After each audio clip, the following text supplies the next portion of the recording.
kooru Baye Seexu ak li ko metti ci réew mi tax mu ne day dem Baye Seexu ak li ko metti ci réew mi tax mu ne day dem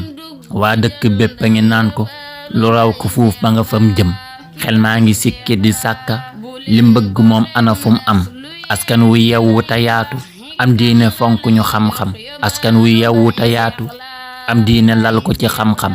am kersa boole ca sutura du farlu jaambure am jom nangoo liggéey gore maadu fuñ seen lu bon ne ko cam-cam gëm yàlla jàpp ci sunna lamboo lewet fu nu mën jëm duñ yàq der duñu jëw nit duñ coow ni ay seko ndam-ndam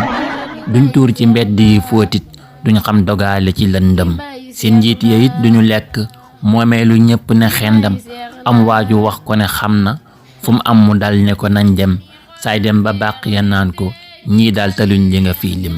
saay dem ba bàq ya naan ko fii daal amut li nga fii lim gis ngeen ni koor gi la gaawe mook dundu nit ki la ñooyam taf-taf ñu suul la ci suuf si sax yàgg gunóor di la xëy sam ndem ñoo ngi ci bis yi ci mujj day fomm waaj kori giñ jëm nee ñoo ngi ci bis yi ci mujj day fomm waaj kori giñ jëm day fomm waaj kori giñ jëm allahumma salli ala sayyidina muhammadin wa sallim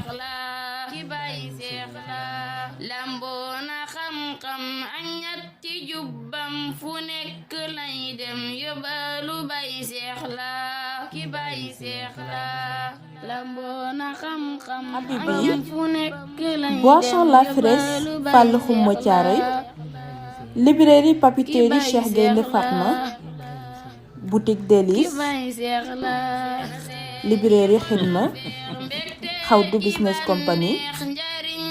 Der Épices Fari Industrie mi leen baaxee seen boisson pëns ak ndoxu waalo Confisen mi leen andil seen biscuit bége ak tàngal bége Sëriñ Seexuna Ñaŋ Karbala Touba Kër Ñaŋ ñoo leen doon may kooru Baye Seex